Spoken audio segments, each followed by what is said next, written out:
Hello and welcome to ESE Electronics. This is a mock test of network analysis subject. It's a very important subject, especially for GATE exam, AFCAT and also for ISRO exams.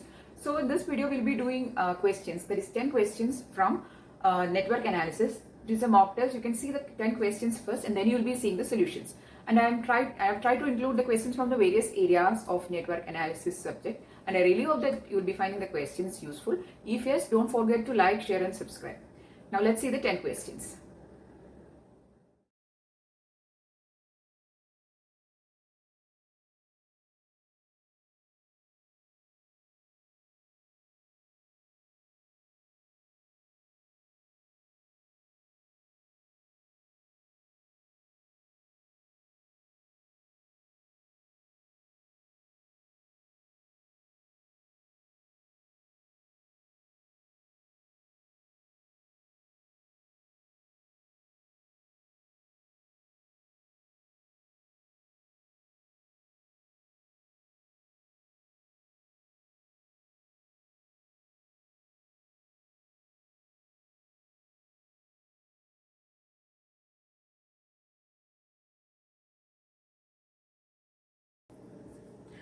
So this is a mock test of network analysis subject. Now we are going to see the solutions of 10 questions which you have already seen. The first question is, questions you can see on board.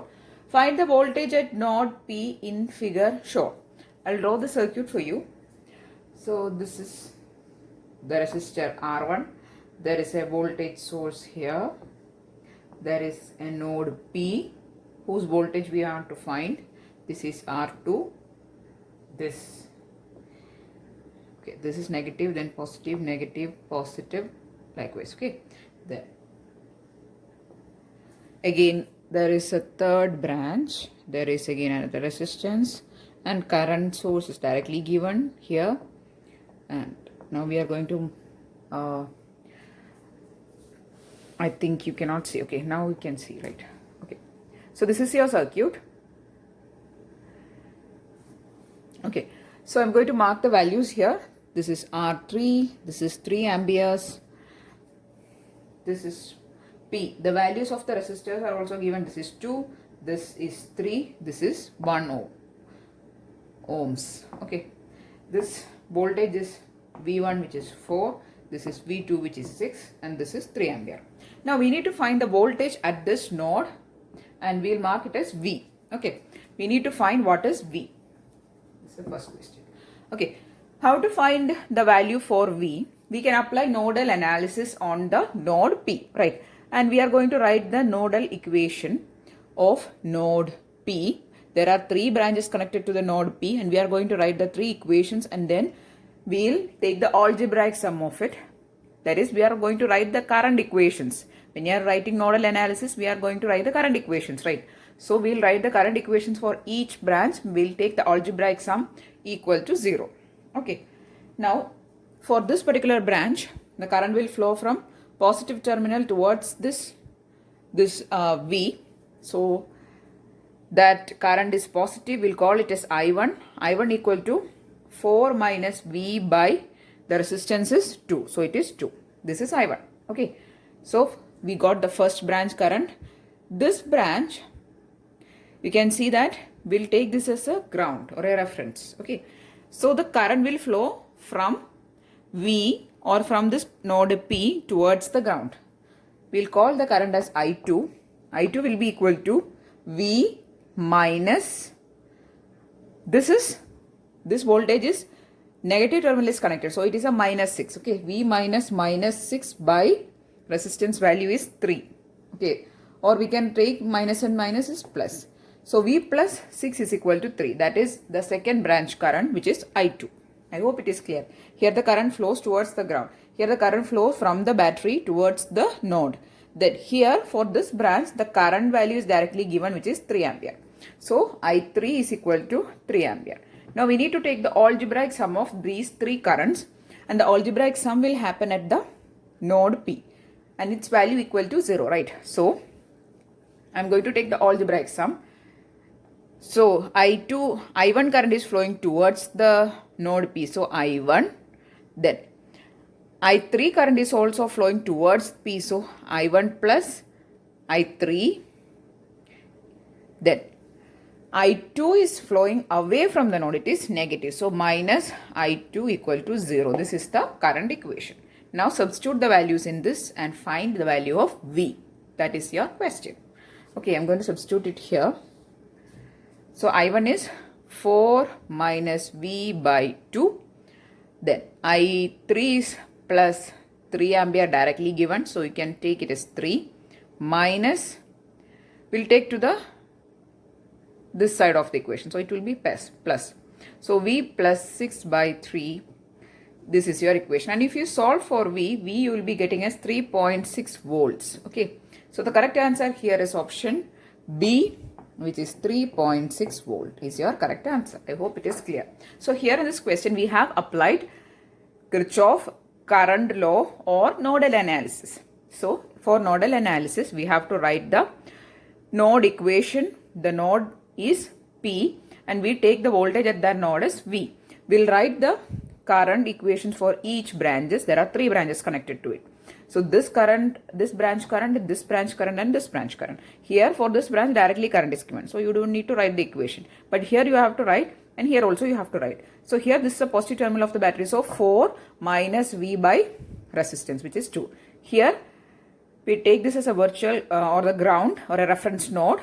So current flows from node P to the reference or the ground.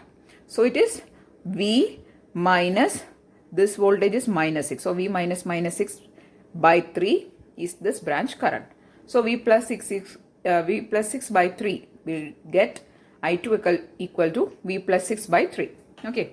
So anyway, the answer coming here is by equating and simplifying, we'll get V equal to 3.6 volt, which is option B. Moving on to the second question. So again we have done lots of videos on numericals, on network analysis. All those videos are given in the network analysis playlist. Also, specifically nodal analysis questions and its tricky videos are there. You can find it over the network analysis playlist. Moving on to the second question. Again, the second question is from network analysis, numericals only. So, in network analysis, mostly you will be finding numerical questions. Okay. So, the question is, find the resistance value R1 in the figure shown below. You need to find what is the value of R1. I'll draw the circuit for you.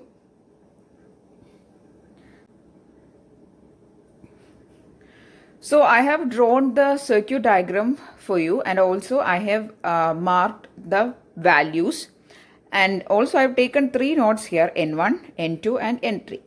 Now we need to find what is the value of resistance R1, right? So in order to solve this, you can either apply nodal analysis equation, but while looking into this question, there is one trick to solve. So for node N1, this is node N1, this is N2, this is N3. What will be the voltage at node N1? It will be equal to V1 only. Now, what is the voltage at node N3? It will be equal to V2. Okay, that value is given also in the question, that is 40 volt. Okay, so the node voltage N3 is equal to 40 volt, node voltage N1 equal to 100 volt.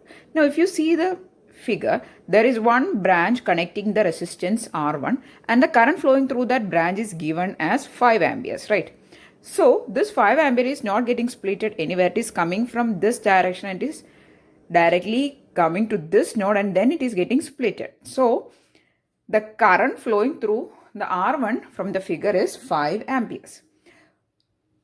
Okay, so current flowing through R1 is 5 ampere and also the terminals of R1. One terminal is connected to node N1, one terminal is connected to node N3. So, what will be the equation for current through R1? You can call it as IR1. IR1 will be equal to this voltage minus this voltage by the resistance, right?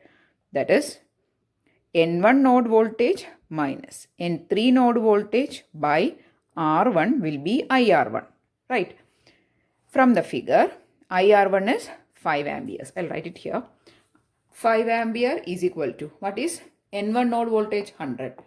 N3 node voltage is 40 by R1, right? So just simplify this and you will get the value of R1 equal to 12 ohms.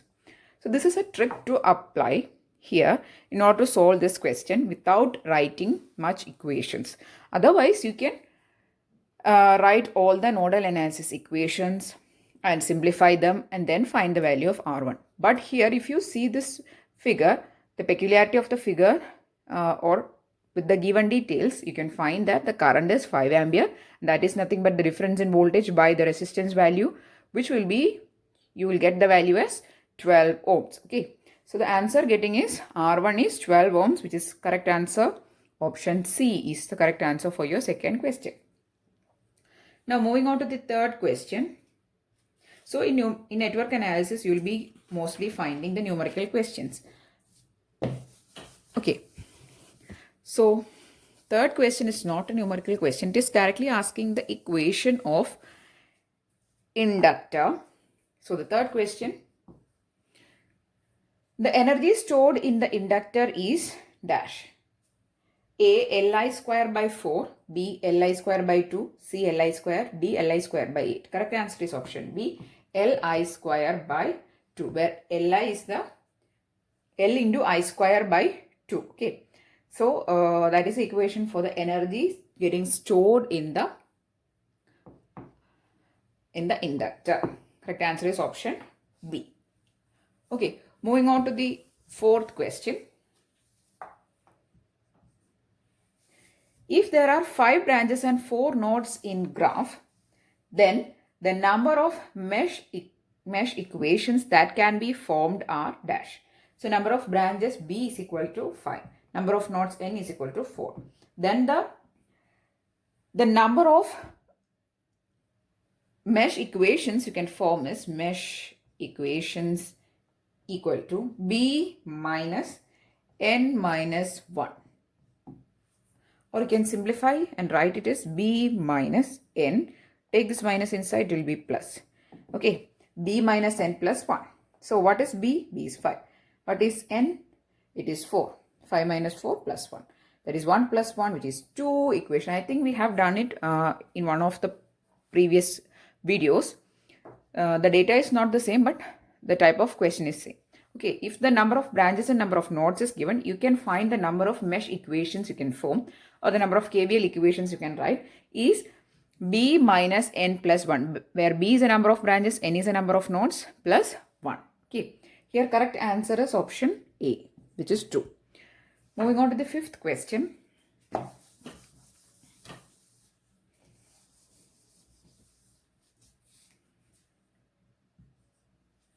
Find the current flowing between terminals A and B. The circuit diagram is like this. There is a voltage source here. It's a battery. Then there is a resistance. There is terminal A and B. There is again a voltage source. This is 10 volt. This is 5. So there is a resistance again. This is 5 ohms. This is 10 ohms. This is 20 volt. We need to find what is the current flowing between these, or through the flowing between the terminals A and B. Okay. Okay.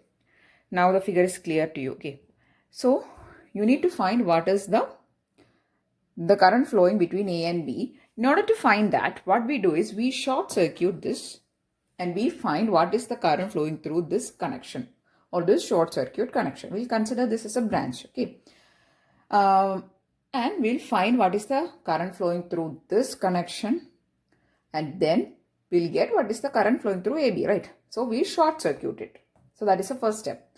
And then we consider it as 2 separate loops, and then we'll find what is the current flowing through this loop, through this region, and this loop current also we'll find. Okay. Then we'll take the sum of the 2 currents, because both loop currents will flow through A and B terminals, right? So this terminal, for both loops, this portion is common. So both currents will flow through A, B terminal. Okay. So we'll take the sum of both currents. So we'll consider that the current in this loop is I1. We'll consider the current in this loop is I2. Right. So we'll first find what is I1 and I2. Now I'm going to write the equation. Voltage equation 20 minus 10 I1 equal to 0. That is the voltage equation for this mesh, and from that you will get I1 equal to 2 amperes, right? There is no other elements. So it is 20 minus 10 I1 only will be the voltage equation or KVL equation for your first loop. For the second loop, similarly you can write 10 minus, the resistance is 5. So 5 I2 is the current. 10 minus 5 I2 equal to 0. Here again you will get I2 is equal to 2 ampere. So by writing the two KVL equations for the two loops, we have obtained I1 equal to 2 ampere and I2 equal to 2 ampere. Now what is the total current flowing through this AB? It is a sum of these two currents. So it is I1 plus I2, that is 2 plus 2 is 4 amperes is the current, right? So the correct answer is option D, 4 amperes. Okay, moving on to the sixth question.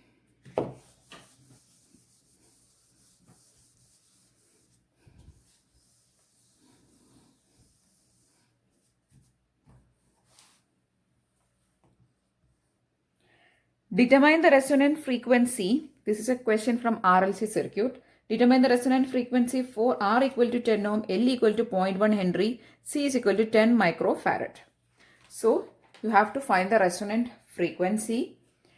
F equal to 1 by 2 pi square root of LC. And if the question is asking angular frequency, then omega equal to 1 by square root of LC. This is the equation. Okay. So these are the two equations. If you have to find the Hertz frequency, then F equal to 1 by 2 pi square root of LC. Here we have to find the frequency in Hertz. So just substitute the value. All values are given. L, C and R are given. So you can directly substitute 2 into pi into square root of L is 0.1 Henry. So it is 0.1 into C is 10 microfarad. So 10 into 10 raised to minus 6. And while solving, you will get it is 159 Hertz.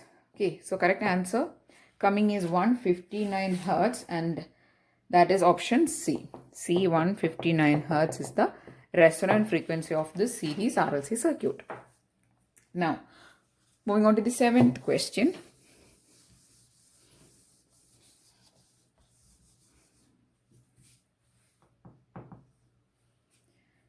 The expression for bandwidth of series RLC circuit. Okay, so this question is asking the expression for bandwidth, but while looking into the options, we generally know the option or know the equation quality factor is equal to resonant frequency by bandwidth. So from that, bandwidth is equal to F0, resonant frequency by quality factor, right? But this expression given is in terms of the components R and L. So the options are A, R by pi L, B, R by 2 pi L, C, R by 4 pi L, D, R by 8 pi L. So the correct answer coming is option B, R by 2 pi L is the equation for bandwidth. So bandwidth is the difference in frequency, 3 dB frequency difference, that is F1 minus F2 is the bandwidth. So if you see the resonance curve, there will be lower frequency and higher frequency. So F1 and F2. F2 minus F1 is the bandwidth. And that is given in terms of the components of the series RLC like this, R by 2 pi L. So correct answer is option B. But if the question is asking in terms of the quality factor, then the equation is bandwidth is equal to resonant frequency by quality factor.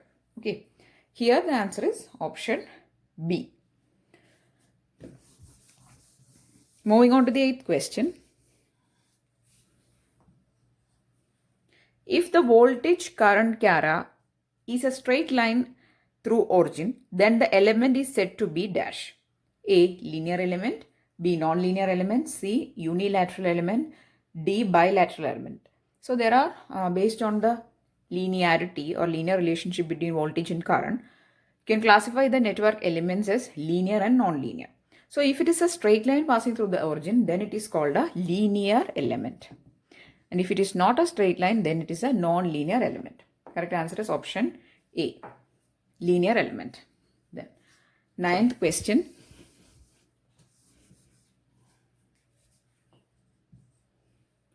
In case of ideal current source, they have dash. A. Zero internal resistance. B. Low value of voltage. C. Large value of current. D. Infinite internal resistance. For an ideal current source, the voltage and current are independent. That is, the current is independent of the voltage and the resistance is infinite. Infinite internal resistance. Option D. Infinite internal resistance is the answer. Whereas for an ideal voltage source, the internal resistance is 0. Okay, here the correct answer is option D, infinite internal resistance. Moving on to the last question, or the 10th question of question. A constant current source supplied an electric current of 200 milliampere to a load of 2 kilo ohms. When the load changed to 100 ohm, the load current will be dash. So here there is a current source, constant current source. It supplied 200 milliamperes to a load of 2 kilo ohms. Then when the load is changed to 100 ohm, then the load current will be dash. Okay. So here you have to take the relation between current and resistance. So there is one initial current for one load resistance. When the load resistance is changed, the current will also vary, right? That is what current will be flowing through the load. That is a question. So you have to use the relation, inverse relationship between the current and resistance. We know that I is proportional to 1 by R. So you have to use this relation and take the ratio of the currents and the resistances. Then you will be getting. So the first current we'll call it as I1 by the next current I2. That is the first load 2 kilo ohms. That current is I1. For 100 ohms, when the load is changed, that current is I2. That is equal to R2 by R1. Why? Because they are following an inverse relation. So we'll substitute in this ratio or in this relation, and then we'll find I1 and I2. Sorry, we have to find I2. So what is I1? I1 is 200 milliamperes. I2 we don't know. R2 is 100 ohms. Then R1 is 2 kilo. That is 2 into 10 raised to 3. Simplify and find the value for your I2. I2 is equal to 200 milliamperes into 2 into 10 raised to 3 by 100. So milli and kilo cancels. Then this and 100 cancels. It will be 4 amperes. So the new current is 4 amperes, which is option B is your correct answer. So these type of questions you can expect in competitive examinations. In the network analysis, you can always face mostly numerical questions. Theoretical questions will be there, but it will be somewhat little bit twisted also. But mostly you will be expecting numerical questions. So these are the 10 questions which I have included in this video. If you want me to do a part 2 of this mock test, I'll be doing it. Please do mention in the comment section. Okay. And if you found the video useful, please do give it a thumbs up and also share it with your friends who's preparing for any sort of competitive examination of electronics. And if you want more videos, please do subscribe to the channel. Thanks for watching and keep on watching.